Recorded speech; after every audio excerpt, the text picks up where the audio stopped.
Hey everybody, Brian Zayn here. I just got back from Los Angeles and I'm here to give you my review of nights 1 and 2 of WrestleMania 39. What a wild weekend it was for me and the rest of the Regret crew.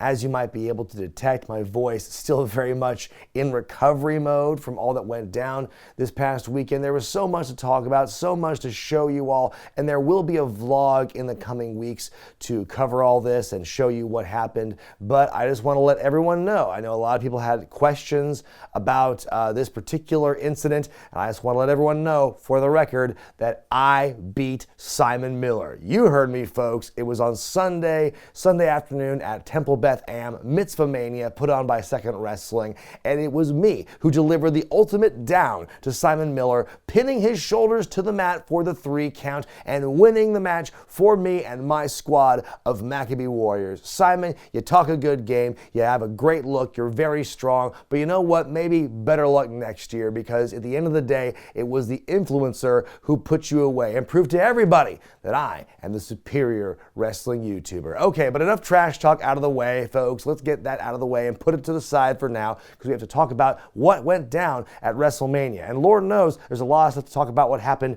after WrestleMania, which we'll get to, but first let's just get right down to the nuts and bolts of it and talk about the show itself. Me and the rest of the Regret crew were in the crowd at SoFi for both nights, so I didn't really take any notes during this show like I normally would sitting at home watching a pay-per-view, so this will not be a blow-by-blow account of each match, but it'll be more of kind of like what I felt about the matches as I watched them, the vibes, that sort of thing. So that's kind of what I'll be doing with this review here. But first, let's talk about that set. My God, the whole front stage area for Mania this year was absolutely gorgeous. I think this overtakes Mania 33 in Orlando as my new pick for my favorite WrestleMania set, at least in the last 10 years or so. I think what puts this over Orlando in particular is the fact that SoFi had a roof, so instead of having that canopy set up over the ring like you would in an open air stadium, this one actually had like a big light rig over it, so the ring felt more open. And then of course that big stage with the whole old Hollywood theater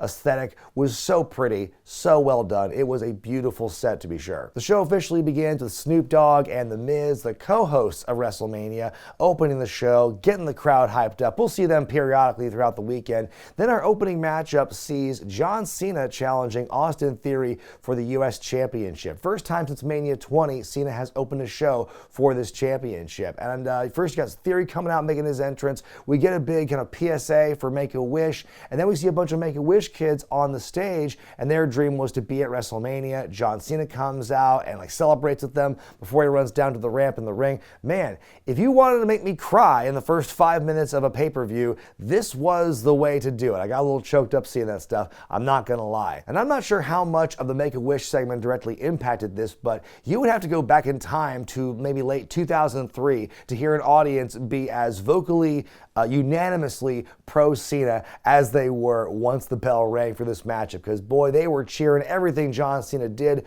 pro-Cena chants all the way, and they were booing everything Theory did. It was definitely a great setup for just making Theory making Cena, I should say, the big to-be conquering hero in this one. The match itself, I was really surprised how little there was to this thing. It just felt like a standard match. Cena got all those big spots in and everything, including his bald spot, hey-yo. But this was just, it just felt like it's kind of a boring match. This was not big match John. This was not the same John Cena. I would say John Cena against Roman Reigns, as uninspired as that match was still a lot better than this one in terms of just basic output for Cena. It never really felt like there was a lot of conflict in this one. There was not a whole lot of drama to this one to me. It was very basic, and in the end you have Theory hitting a low blow on Cena, followed by the A-Town down to win the match and retain the championship. One finish was all it took to put away the greatest of all time in John Cena. And I know I heard reports that apparently Cena was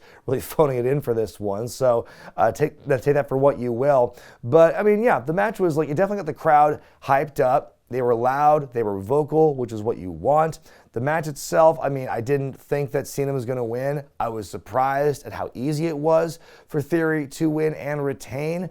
On the surface, it's a good win because, hey, he beat this multiple-time world champion, but I would have liked to have seen more of a struggle, more of a back and forth a little bit. I think that's kind of what I was expecting going into this thing. So the fact that it was so, not one-dimensional, maybe 1.5 dimensions, let's say here, that was a bit of a downer for me. The men's WrestleMania Showcase Fatal 4-Way Tag Team match happens up next. You've got Braun Strowman and Ricochet, the Viking Raiders, the Street Profits, and Alpha Academy. And I went into this weekend thinking, oh, these 4-way tag matches, it's WrestleMania 20 all over again. Let's get all these guys into a match here. No real plan. They're going to get their stuff in, and that's going to be it, over and done. But this match absolutely blew away my expectations and probably a lot of others as well.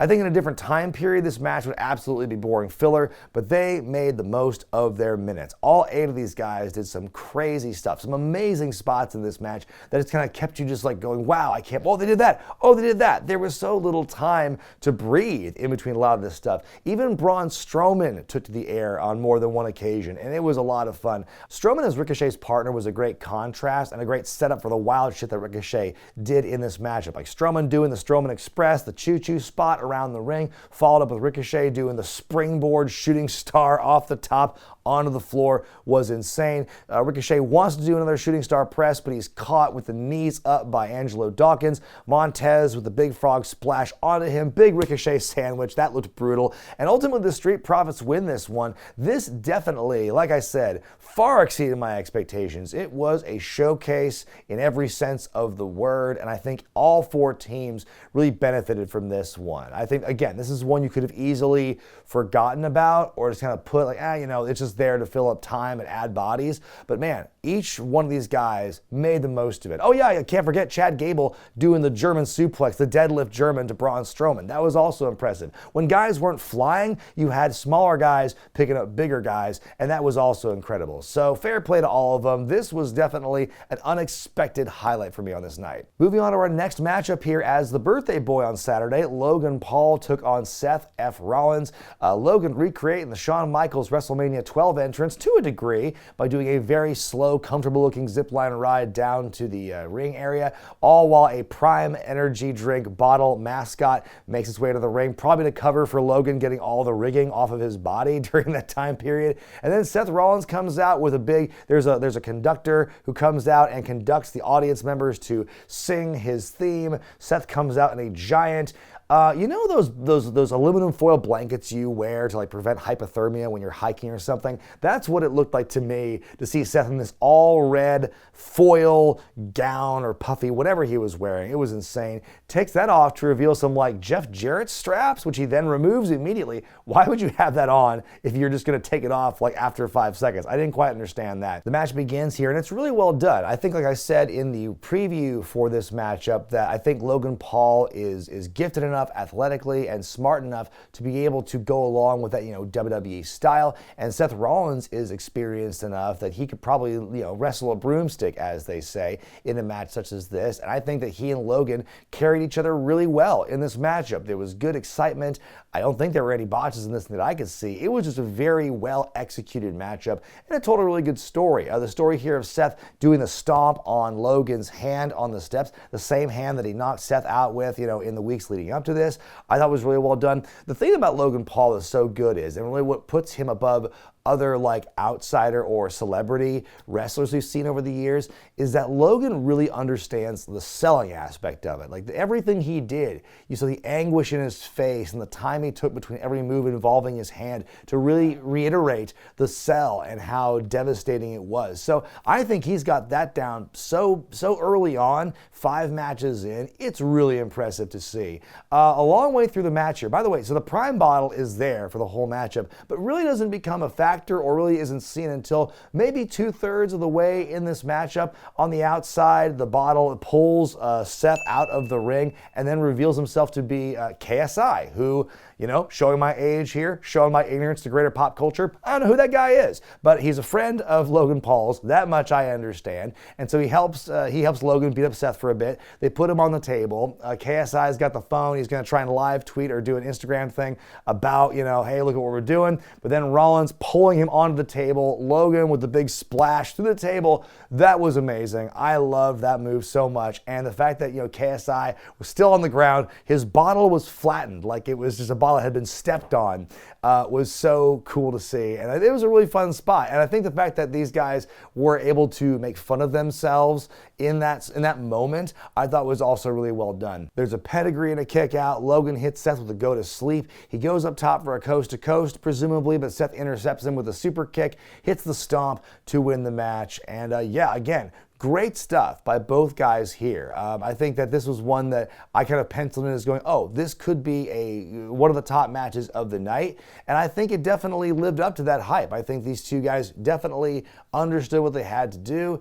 Logan Paul, like I mentioned, is very capable at doing this. And Seth did a great job as also kind of being a good foil for him. And those two were great dance partners, so to say. So definitely another, it's an expected gem of a surprise, if you get what I'm saying here. It's just like, again, we go into this, we should know better by now, but the fact that Logan Paul is so impressive with such little experience is just, it's mind-blowing to see. Moving on to the 6-woman tag team match as Damage Control take on Becky Lynch, Lita, and Trish Stratus. An interesting stat that I heard about this match is only Lita's second ever WrestleMania matchup, which is crazy to me. Apparently her first one was way back at 18 in Toronto.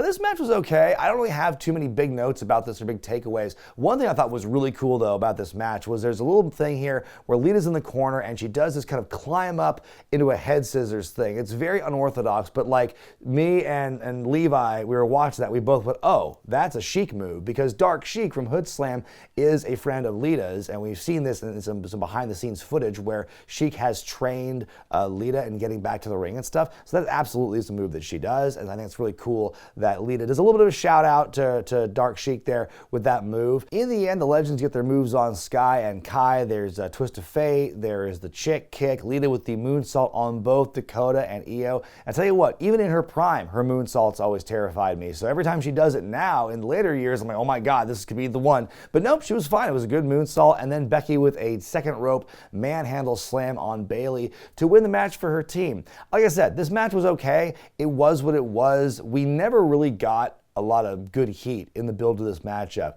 They still never really explained why Trish and Lita are helping Becky in the first place. And so this was just feeling a match to get Becky on the card, give her some star power, give her some shine, and also have a match for Damage Control. And I think that was kind of what this felt like to me.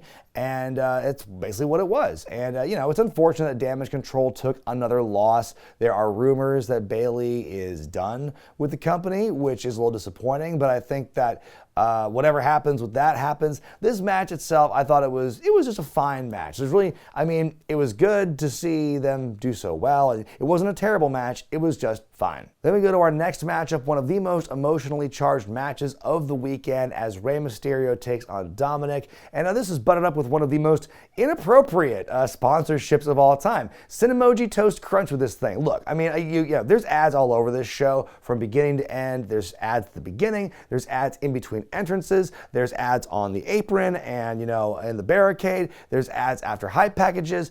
Ads are all over the place, this thing, and it's definitely a big theme. But I feel like this one didn't need a sponsorship, especially why would you have, playful cereal while we're having this heartbreaking story about a son who has gone to the dark side and betrayed his father and made his family's life a living hell and gets arrested and all this stuff. And then you see Rey hanging out with a big, luchador Cinnamon Toast Crunch piece.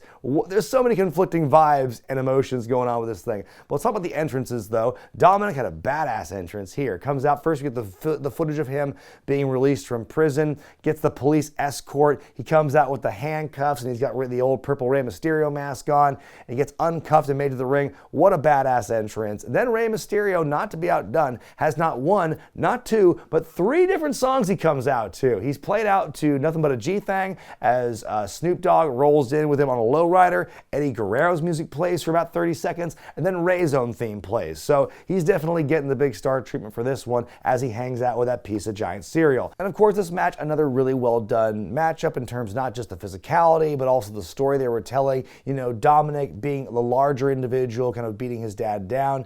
The selling by Ray was great too, but also when Ray did have his moments, Dominik selling and begging off was also incredibly well done. And then the heat Dominik would get at ringside, yelling at his family, taking a drink and dumping it on his own sister, and then eventually getting slapped by his own mother was just, it was great stuff to add to what else was being told in this matchup. Ray gets a belt and like whips his kid with it, which gets this big pop. And again, like, it's so cathartic, this story, when you consider what Dominik had put Ray and the rest of his family through. This is just, it's classic storytelling 101. As the match goes on, you see Finn Balor and Damian Priest of the Judgment Day show up to kind of accompany Dominik, and of course shenanigans begin to occur. But then who shows up but Legado del Fantasma, aka the new LWO? Finally, we're getting a revival of that stable from WCW. They come out and even the odds. Santos with the big dive onto Priest.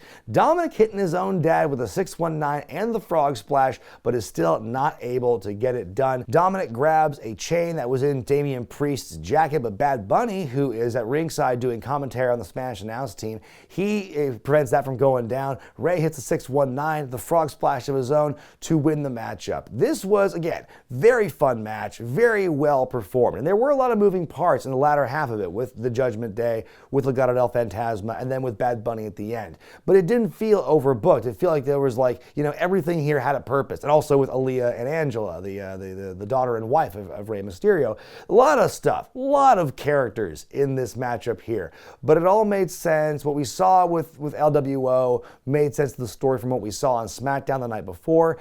It was all just, yeah, extremely well done. I can't put over enough how well executed this matchup was. It was a perfect match for WrestleMania, and there was so much build to it, and the payoff was absolutely perfect. In the semi-main event of night one for the SmackDown Women's title, you have Charlotte Flair defending against Rhea Ripley. Not only that, you have Jessica Carr as the referee and Samantha Irvin as the ring announcer. So for the first time in Mania history, it's all ladies in a single segment. You love to see it. And speaking of love to see it, I loved this matchup here. This one, if it were not for the tag team main event and the story of Sami Zayn and Kevin Owens and the Usos, then I think this would have been justified as a main event matchup. I mean, if it weren't for that story, and also for the fact that the build for this was admittedly kind of cold and confusing, because, like, who is the babyface? Who is the heel in this? Because Charlotte is so easy to boo, and Rhea Ripley is such a dominant character, it's kind of easy to cheer her on. But it kind of flips the script, I think. But I think they made it work. And face or heel alignment be damned. And even though the audience was, I think, more pro Rhea in this thing, boy, they made the crowd care the whole time through. This was a fight. By the end, things got so physical, they were just beating the hell out of each other. This match was a ton of fun to watch. And of course, they pulled out all the stops here. Charlotte with her big moonsault off the top rope to the outside. So much just big impact in this thing. There are a couple of times here where Rhea hits a German on Charlotte Flair, once from like the top rope and once from the ground, where Charlotte does the full rotation and lands on her face. Like that first one from the top rope, I think that's the one that caused her to have like bleeding from the bridge of her nose after that, because she took that all on her face. This was as physical and intense as you could possibly get with these two. They absolutely brought it. In the end, you've got the second rope riptide for Rhea to win, and man, what a payoff to that is. When you consider what happened at Mania 36, the pandemic WrestleMania, everyone thought that Rhea should have won that championship match, the NXT title match. Charlotte wins, and we all know what happened with that, and that really derailed Rhea for a long ass time. I would argue that it wasn't until she joined the Judgment Day last year where she finally had some direction, and it felt like, oh my God, this is actually a character we can get behind. And what a evolution, what a maturation it's been since then. Now we're finally getting Rhea Ripley as champion. Long time coming. You love to see it. For her to beat Charlotte in that rematch the way she did, no chicanery, no bullshit. It was just two big ladies beating the hell out of each other with one finally standing tall over the other. That was what it's about. That's what it's about. And the fans definitely appreciated that, showed their love. It was just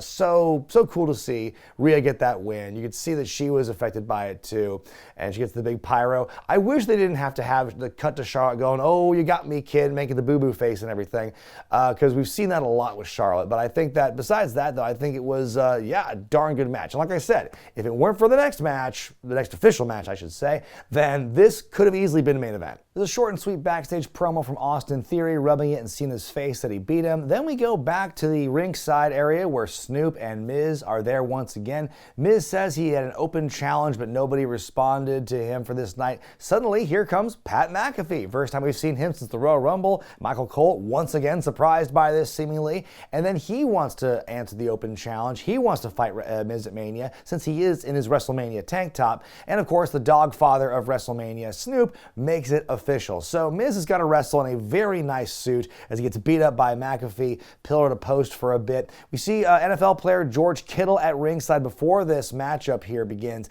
and then he is involved on the outside. He pulls a Gronkowski, he hops the barricade. He's not stopped by security this time though, and he helps McAfee beat up Miz a little bit. We get a big swanton to the outside by McAfee, the punt kick back in the ring, and McAfee wins this fun little match. I mean, not much to say about it. It was just kind of a nice buffer between like, hey, guys, come down from, wow, this amazing match at WrestleMania to what we're going to have is going to be another amazing matchup in the main. So I think it did its job, and you got the fans laughing and enjoying things. And then it's time for the main event of night one as the Usos defend the Undisputed Tag titles against Kevin Owens and Sami Zayn. And really, we've said this before here, Sami Zayn and the Bloodline has been like the top story in WWE and probably all of wrestling, I would say, for the last year or so. And it's been so well executed and so well done. The characterization work with Sami Zayn and also to Jey Uso as well. We got to give him a lot of credit for really pulling his own weight in this thing. The story has been about them, and I think it's been executed, extremely well. And it plays off more in this match too. The history is palpable. The emotion is there. It's really well done. It's also cool to see that the tag titles are defended in the main event of a Mania for the first time. Think of how far the Usos have come when considering they were always like opening match or like a pre-show match fodder at WrestleMania, and for that matter, a lot of other pay-per-views over the years. And so for them to get that validation is really cool. Same with Zayn and Owens. Owens main evented night one of last year against Stone Cold. And so for him to have two consecutive night one Mania main event spots is really impressive. And of course, Sami Zayn to go from fighting Johnny Knoxville in that ridiculous match in Dallas to this spot now where he is. Again, it cannot be overstated just how this match feels like validation for all four of those guys and where they have come from and what they're doing. And it just feels like it makes you feel like, hey, things are going to be okay. But of course, we'll see where that all goes. And at the risk of repeating myself throughout this review, this was also a very well done match. And the story told was very well done. I think that the stuff, especially between Jey and Sami, again, continuing to carry their weight. They did it all throughout the build to this, and they did it as well in this matchup. All their interactions, I thought, were really good. Kevin Owens, he gets taken out for a lot of the match at one point, so Sami kicks a lot of heat. Then Owens comes back in and tries to save the day. Sami kicks out of a 1D. Kevin Owens kicks out of like the double splash at one point. Jey kicks out of a stunner. Finally, it takes Sami Zayn to hit 3 incredibly big-looking haluva kicks in a row after all that emotion, all that pent-up frustration and anger and like love and then betrayal. It all comes out here, man. This moment, the final part of this match. The look on Sami's face as he's just ready to finally just put in the killing blow to Jey to ultimately win the match, and Kevin and Sami become the tag team champions. What a climb it's been for them. Also, gotta say, I love the PWG shout out, the reference on their ring gear for this show. It was really cool. A nice nod to where they had come from, where they had been. And I think it was just an incredibly high point point to this story. It may not be the end of the story, but it's certainly an incredible apex of it. And I'm not sure if it can get much higher than this. This was a great main event. This was a fantastic way to end night one of WrestleMania. Night one of WrestleMania, from top to bottom, I think was one of the best Manias maybe in the last 10 years, last 15 years. I don't want to be so bold as to say all time, but I will say there was not one weak part of this show. There was not one match where I said, oh, that sucked, or oh God, I sure wish that was different. No, I think it was executed as well as you could. The entrances were, I mean, the one thing I would change, but it's really out of like creative's hands, is like all the sponsorships that we saw. Because like, boy, fans sure hated being reminded that tax season was coming up. They sure hated those TurboTax ads. Except for the ads, there was like nothing about this show where I would change anything. I thought it was just an incredibly well done spectacle. And I was really excited about night two and thinking, oh, well, boy, if it's anything like night two, then surely, anything like night one, I should say, then night two is going to be fantastic. Well, it mostly was good. Moving on to night two of Mania, we begin with Brock Lesnar versus Omos. And I was about to say in this review, boy, isn't it crazy that, in this time, John Cena and Brock Lesnar would ever open a WrestleMania after what they've been through in their careers. But now that I think about it, Lesnar did open Mania 35. So forget what I said there. This is a brief match, only about 5 minutes long. And the story here is that Omos is utilizing his size and his strength and just throwing Lesnar around for most of this matchup. A lot of big body slams and a big bear hug placed in for a long time.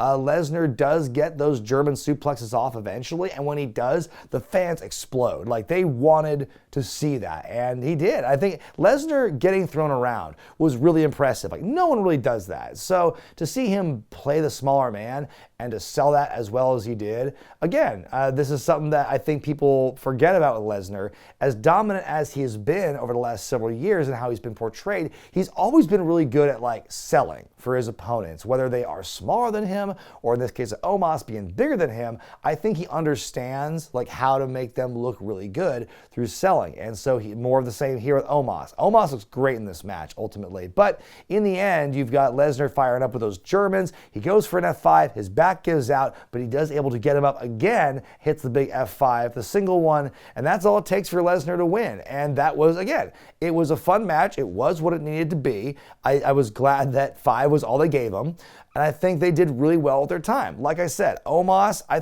don't think this ruins him by any stretch of the imagination. Losing to Lesnar, it's a common thing, no matter who you are. So, and he's in good company to lose to Lesnar, I would say. So for this performance of Omos, I thought was fine for him. It was a good coming out for him, especially where he's been on the card over the years. And big win for Lesnar here. The visual of him picking this big dude up and hitting the F5 was impressive. That alone is, I guess you could say, a WrestleMania moment. But yeah, a big win here, and that match definitely got the crowd fired up. Moving on to the women's WrestleMania showcase match, their four-way tag. You have Ronda Rousey and Shayna Baszler, Liv Morgan and Raquel Rodriguez, Chelsea Green and Sonya Deville, and Natalya and Shotzi. This matchup here, as much as I hate to say it, it does not compare to the men's the night before. Chelsea Green went on a big run. I was really impressed with what she did, and like I said in the predictions video, what a quick turnaround it's been for Chelsea, considering how many starts and stops she's had in her WWE career. For her to make her return to the Rumble and get herself a Mania match here, I think is really impressive. Rousey and Baszler were not much of a factor in this matchup until the very end here. Shotzi had some good looks in this match as well. Big dive to the outside onto Deville. You've got Natalya with the double sharpshooter that she does. Always looks really impressive. One of these days I want her to, kind of sting up in a sharpshooter, kind of like what Sting does when they attack him, try to break up the hold, he just no-sells it. That'd be cool to see one day. In the end, though, after Liv hits Shotzi with a code breaker and Oblivion, back in come Ronda and Baszler. Baszler at some point in this match lost one of her shoes. Don't know how that happened, but Baszler does a lot of the heavy lifting here. She tags in Ronda. The armbar is applied to Shotzi and she taps out, and so Ronda and Shayna win this matchup here. Like I said, this match was fine. It was good, but not great. Again, really hard when you're having to kind of compare it or follow it compared to the men's Fatal 4-Way. They're just two very different matches. But I think that this tag match here was fine. That's the best thing I can say for it. But I think, like I said, it does set up Ronda and Shayna for good things in the future. And like I said in my predictions video, I would not be surprised if they were the ones that are going to be the next women's tag team champions. Back on Smackdown, Bobby Lashley won the Andre the Giant Memorial Battle Royal, and I said in my predictions video I would love to see Lashley involved in something at WrestleMania. Even though the Bray Wyatt thing fell through, I would love to see him do some kind of thing at this show. Well, he sure did that at this one. He just shows up, not dressed to wrestle, picks up the trophy, he waves, and that's it. What a bummer. I would have loved to have seen something where like LA Knight comes in and like tries to jump him or something. Give me something with both of those guys. I think Lashley especially deserved a spot on the WrestleMania card after the year he had, and so for him to not really have that moment for whatever reason for Bray, whether he got sick or there's political reasons for that, it's just not fair. It's not fair to Lashley. I think he really got screwed in this one, and he deserved better than to win the Andre the Giant Battle Royal on SmackDown, in my opinion. But then it is time for the Intercontinental Championship triple threat as Gunther defends against Sheamus and Drew McIntyre. Now, I did make a crack about the Cinemoji Toast Crunch sponsorship with the Mysterios matchup, how that felt very silly and not really jiving well with like the feel of this matchup. But Mike's Harder Lemonade sponsoring this match absolutely was on brand and on point, because these guys hit hard and harder still. This was, we talk about the women's match, Rhea and Charlotte being physical. Oh man, this was physical with a capital physical. These guys just beat the piss out of each other all match long. Sheamus's like lily white skin was like beet red in certain places by the time this thing was done. I mean, these guys laid into each other with chops and forearms and punches and kicks and boots. And it was so fun to watch. This is honestly, I would say, just in terms of like action per minute ratio, this was the match of the weekend. Easily the night, definitely the weekend. I mean, you might have some contenders, but I think in terms of just pure wall-to-wall action and just fun, this was it for me. One of my highlights is Sheamus hitting 28 of those beats of the Bowdrin on his good friend Drew McIntyre. At one point, Sheamus has the match won, but Drew pulls him out of the ring, and there's this kind of stare down moment. Sheamus is shocked that Drew would do that. Again, they spend most of the matches beating the hell of each other, and it does not get old to see here. At the end, you've got Sheamus kind of rebounding off the ropes, hitting a brogue kick. He wants to go for the cover, but Gunther diving from the heavens to crush them both. Powerbomb on Sheamus, onto Drew McIntyre, and another powerbomb onto Drew for Gunther to win and retain. Holy hell, what an absolute, you talk about bangers, this was a banger and a half, my friends. If there's one match you're going to see from this WrestleMania, and keeping yourself to one match is difficult, but if you're going to see one match at WrestleMania, this is the one that I would recommend, because this was like the hardest hitting, it was wildly entertaining, and it really showcased all three guys. Like, you could put any one of those guys in a main event spot right now, and it would be believable. It would be convincing, because that's exactly what these guys brought. Gunther continuing his mammoth reign with the Intercontinental Championship. May he be the one to break the Honky Tonk Man's record, in my opinion. I think that this was just a great showcase for him. Would have been nice to get him and Lesnar, but after seeing how it all panned out, I think that these matches actually were great, and I don't want to go back and change them now, because Lesnar and Omos was fine and for what it was, and this match was absolutely fantastic. Moving on to the Raw Women's Championship match now, as Asuka challenges Bianca Belair, who is entering one full year as champion going into this matchup here. And let's talk about Bianca's WrestleMania entrance. Truly, I think it's one of the coolest and one of the best I've seen in quite some time. We get this whole dance routine from this girls dance troupe in LA called Divas of Compton, and they do a great job to dancing to Bianca's music with like the ponytail attachments. Then you get this one small girl in the middle who does this contortionist act at the end, and she walks with Bianca down to the ringside. That was really cool, and like what blew my mind was the story that Triple H told in the press conference after the show, where he says, oh, that girl's mother actually died on this day, like the day of the show, and she still like went out and performed, which is like so incredible and inspiring. I'm getting a little choked up thinking about it right now, days after the fact. It's just that big of a story to me. But yeah, awesome entrance, so fun, just the girls dancing there and Bianca coming out with them. What a cool thing, and what a cool just aesthetic for Bianca. She is such a total package of a star. She's a badass in the ring, she's really strong, really impressive, caters to the kids. People have kind of made the comparison to her and John Cena I've seen before, and some people use that in kind of a way to kind of take a dig at her, but I also think this is what wrestling's about. This is what being a WWE star is about. To make that kind of impact on kids like that, it's just you can't beat that. And I think Bianca captures that really well. Then the bell rings and the match is also very good. If you want to compare it to Rhea, Ripley, and Charlotte from the night before, I don't think it's on that level. Not to say it's a bad match, because it's absolutely not. It is a great match. Just not quite as great as the SmackDown Women's title match the night before. I love some of the counters in this thing. I love Asuka catching that springboard back elbow into a triangle choke, for instance. A lot of big near falls in this one. A lot of close calls in this thing for sure. In the end though, Asuka gets the armbar. She's fighting for it. The crowd is going absolutely berserk. But Bianca is able to counter it and kind of squat out of it, turn it into a KOD to win and retain. A really fun matchup here. Really cool to see Bianca continue it going. It is disappointing that, on some level, that Asuka again does not get that big WrestleMania moment. But you know what? That's okay. It's okay to be the wrestler who builds other wrestlers up. And to doing that so consistently and so well. She's done it for Charlotte. She's done it for Becky. She's doing it for Bianca here. If that's her legacy, I think that's a great legacy. Because, I can't really name one big moment that she had when she was a SmackDown champion or a Raw champion. I can remember her reign on NXT and that she was unbeaten, but I can't really think about her times as champion and think, oh, that was a spectacular thing. If she's going to be the really good opponent to put other women over and still have a prominent place on the card, that's not a bad place to be. We go back one more time to the Miz and Snoop Dogg in the ring. Miz wants kind of a do-over. He wants to make good for what happened the night before against Pat McAfee, so he's challenging anyone else to come out and fight him, and it's Shane McMahon, who, God, I never thought I'd see that guy ever in WWE again after he, basically politicked his way out of the company from the Royal Rumble the previous year. Big pop for Shane's return. He seems out of breath as he's on the microphone. He wants to challenge The Miz to a match. Snoop Dogg once again making the match official, and it's on.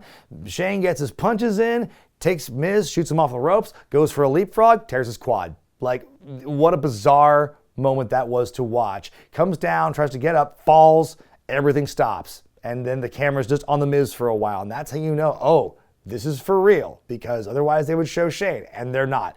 And just no one knows what to do for a while. Suddenly, Snoop Dogg just clocks The Miz in the face. And then he checks on Shane, does it again, hits the best be described as a people's elbow, but it was very goofy. The way Snoop hit those ropes was the funniest damn thing I'd seen all weekend. And he hits the people's elbow, the referee makes the cover, and that's it. Snoop Dogg beats The Miz at WrestleMania in an impromptu match. Oh my God, what an insane whole segment this was. And then the fact that when you realize that Snoop, I don't know what the story is. How much of it was Snoop just calling an audible on his own? How much of it was he told to do things and then he just kind of go with it? At what point was he told, okay, now you punch The Miz or now you do the people's elbow? What point was that communication being relayed? Either way, the fact that Snoop Dogg was able to carry himself much better than some wrestlers would do in his situation. To be able to come back and The Miz went along with it too. Everything worked. And for as terrible as that was for Shane's injury, that sucks. Best of luck to Shane McMahon in his recovery. What a very bizarre return you had, my friend. But the fact that they were able to wrap that up in such a way that some people thought that it was a work. I heard people next to me in the crowd going, it's a work.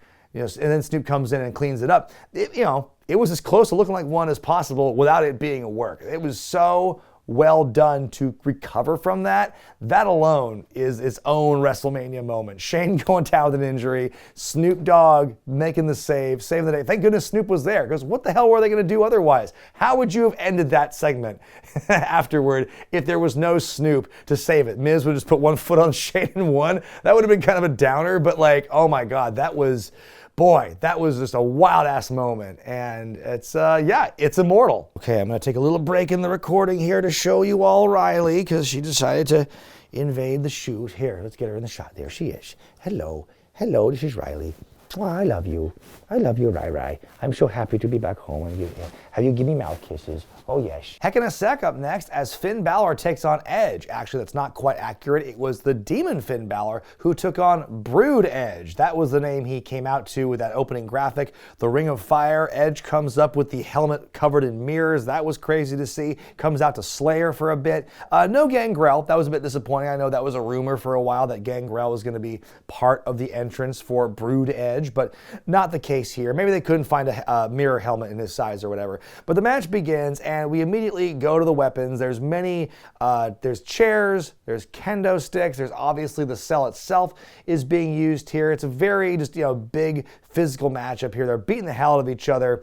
There's a point here which shades of a match with the New Day and the Usos many years ago, where Finn is pinned in with the kendo sticks and Edge charges at him in the corner of the cell. That's always a really cool spot. I pop for that all the time.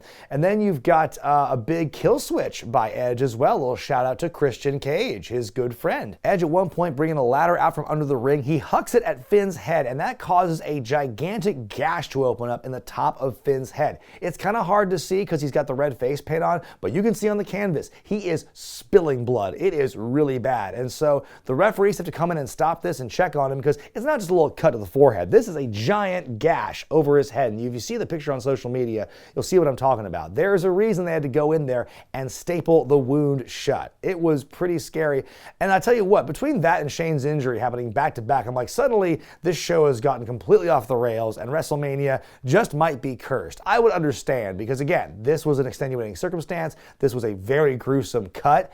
But for them to have to stop things because, someone's bleeding, and for it to be Hell in a Cell, it seems kind of counterintuitive and kind of counter to what the whole story has been with Edge in this, a blood feud with Finn Balor. He finally gets the blood. They almost stop the match. But they're able to staple the wound shut. What a pro for Finn to be able to keep going. But at that point, it feels like everything is just on autopilot and in fast forward mode. They're just going through spot, and they're just getting to the end.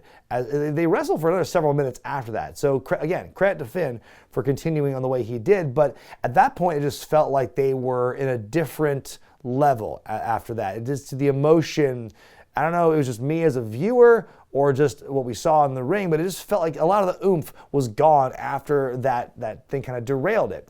Ultimately, you've got Edge crushing Finn's cranium with a concerto with special edition red chairs for some reason, and that's how Edge wins the matchup. I think that had that injury not happened and they kept going, it would have been a stronger match.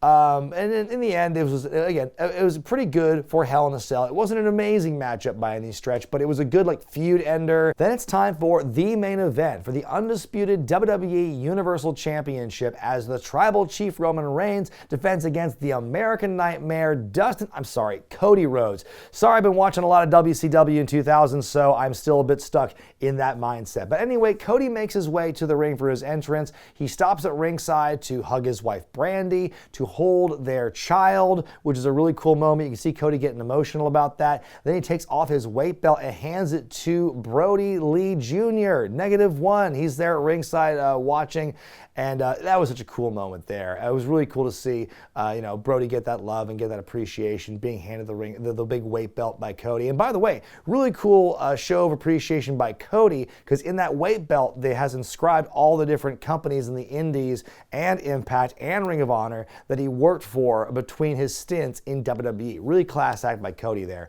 Then Roman's entrance happens for at least 7 or 8 minutes. That whole thing goes, and then the bell finally rings. And again, fantastic match from these guys. I'm not going to go into a blow for blow thing, but there is a lot of bullshit going on with Solo Sikoa as the match goes on. Then rule of threes. Once Sikoa crosses the line for the third time, the The referee ejects him, which gets a big pop, but I think we can all see where this is going. The match goes on. The referee's taken out. The Usos with a run in to attack Cody. Then out come Sami and Kevin to keep beating up the Usos. And then we've got Haluva kick to Roman. We've got the stunner to Roman. That would have been the time. That felt to me like, oh my God, what a perfect like boss battle ending to have all the friends come together and take turns beating up Roman. Stunner, Haluva kick, crossroads, and then that would have been it, and Cody would have won. But no, that's not the case. Cody gets the cover. There is a kick out. The crowd can't believe it. Things continue onward. Cody eventually gets the going for the three crossroads, hits 2 in a row on Roman, but as he goes for the third, Paul Heyman gets up on the apron. Solo Sikoa comes back, does the thumb, the Samoan spike to Cody, and then he wanders in, gets hit with a spear. Roman pins and retains, and the crowd is absolutely flattened by this. You can make an argument as to whether or not Roman should have retained that matchup, but I would have liked a better finish than that. It's the same Roman match we have seen time and time again. For the last year now, it feels like you can't seem to have a Roman match without some bullshit chicanery. And it's the same bullshit chicanery. Like, it's just, this would have been a good time. Considering that, what we know now about WWE being bought by Endeavor and all this stuff, and how WrestleMania is on this big grand stage in one of the top 2 markets in the country. And it's got all this glitz and glamour and all of the sponsorships is showing how like mainstream it is. This would have been a good time for a nice like hard end. Okay, Cody the conquering hero. He fights for America, whatever. He wins the championship. He finishes the story. And it doesn't happen here. And God, it was a bummer. It was a real bummer to see it end the way it did. And now there's this debate of, well, obviously Cody can't win the first. He can't win the first title match. You crazy? No one ever does that, even though people absolutely win the title match in the first try. Can you imagine if like Goldberg didn't beat Hollywood Hogan?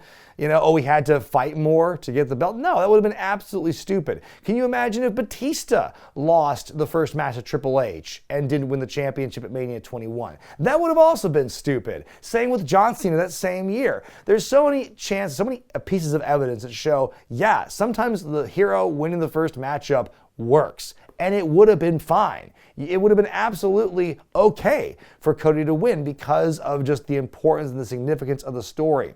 I think, it's a Lex Luger situation. Even if Cody does eventually win and get the belt, is that going to even come close to the level of hype and momentum that Cody had in this moment? It's going to feel like a whole lost cause, or it's going to feel like, oh, it's too little too late if he wins now. I mean, unless they do a real good job building up again, but I don't know how you can top the build and the setting and the momentum that he had here on this night. Oh, he needs more of a struggle. He came back from a torn pec and was out for most of last year. That was the struggle. Okay? Him winning the Rumble was part of the struggle. That should be the requisite amount of struggle needed for a wrestler to come from behind and win the championship. And the fact that he didn't, I'm sorry, that may ruin Cody. I'm not going to say out and out he has been ruined, but it's not a great look. And I think had he won, it would have been a much different story here. Had Cody won this match, and if you got the good guy ending for both nights, then this really could have been like the best Mania weekend or the best combined Manias of all time, I think. Like, what's wrong with having the happy ending at a WrestleMania? I don't get that. Like, now there's this whole thing where, oh, you have to keep the thing going. Oh, there has to be. No, you fucking don't. You can have a happy ending, and you can have 2 happy endings at WrestleMania. I don't understand why there's this thing, oh, you have to have, like, one person gets their moment, but somebody else doesn't. I feel that night one, in particular, the main event of night one, was very much like, look at the redemptive arc of all 4 of these guys, but specifically guys like Sami Zayn and Kevin Owens, and look at like what this company is gearing towards and where the direction they're going with workers like Sami and Kevin. And night 2, the end of it, felt like, well, it's back to the same old shit. It's business as usual. And considering how Raw after Mania went, and considering how Vince McMahon predictably lied about how little he was going to be involved with the creative process and how that impacted this show and probably WrestleMania as well, it's same old shit. It's back to what it was. And I don't have a whole lot of confidence going into what's going on in the next several months. So that being said, my final grades are as follows. Night 1 of WrestleMania gets an A+. In my opinion, every match clicked. There were so many cool moments. There was not one weak link among any of that. There might not have been a ton of 5-star classics, but the matches from a fan perspective were all incredibly entertaining. And so I give them their flowers for that, especially the main event. Night 2 of WrestleMania, God, it's hard because I think that show was overall really good except for the ending of the main event. Because the match itself was fine. I need to point that out. The match itself, before the main event, was gangbusters. It was great, but then the finish really sucked. So I think I would give Night 2 a grade of a B. I think it was a overall pretty strong show, maybe a B-. I would give overall pretty strong show, but boy, some things weren't clicking quite as well as in Night 1, and then the end of the main event totally killed a lot of goodwill, I think. And I think we're gonna see this. I think between the end of WrestleMania Night 2 and Raw after Mania, I would not be surprised if we see a lot of those fans who were originally disenfranchised with the Vince McMahon era leaving again now that Vince is back and has all the power. And it's back to the way it was this time last year. It's as if nothing had happened. And so what are we doing here? I think overall it was both nights, strong manias for sure. I would argue better than Dallas on the whole, but I think that end of the main event kind of killed it for me. And real quick, I guess I have to talk about the big news that happened that broke on Sunday. It was made official on Monday that WWE was bought by the entertainment company Endeavor, merging with UFC, whatever that means ultimately, to form a new company, deal worth $21 billion. Man, Vince McMahon really hurting cancel culture, am I right? But the thing is, Vince is, he's back in power. I don't know what this is going to mean. I know there's probably a lot of pissed off UFC fanboys who are mad that the wrestles are getting mixed in with their real fighting and everything. I'm not sure what this is going to mean for, there are probably going to be people losing their jobs, as most mergers tend to result in, and whether that means just office staff, just talent, or a little bit of both, who really knows? I have no real idea what this merger is going to mean, except Vince McMahon and Nick Khan and Triple H and Dana White are all going to get a lot richer. And of course, Ari Emanuel is probably one of the wealthiest people in Hollywood right now. So it's the rich are going to get richer. I don't know what this is going to mean from a fan perspective. I know it sounds like the whole a la carte pay-per-view idea that would kind of conflict with the Peacock model is not going to happen right now, which is good. I don't think people want to pay full price for pay-per-views again. So I think having stay on Peacock is the right move, or the network if you're not in America. And I'm cautiously optimistic as to what it's going to mean from a fan perspective. I have no idea what it's going to mean to merge UFC and WWE together. But we will have to wait and see. It's definitely the end of an era for WWE as a standalone entertainment empire. What the future holds is unknown. I really wish I could say more about it, but it's just one of those things where there's so much that's murky. But I do understand and appreciate the gravity of this situation and the fact that things could change very drastically here. But for me, it's just kind of a wait and see moment. As opposed to the Cody thing, this is one I will say, let's wait and play it out and see where it goes. But what did you all think about WrestleMania this year, folks? Lord knows I've talked my head off about it today, but I want to hear what you have to say in the comment section below. Be sure to give the video a thumbs up if you like it, subscribe to the channel, click that bell icon to get all the notifications, including for next week when I put out my next classic review of Spring Stampede 1998. But until then, I'm Brian Zayn, and I'll see you next time.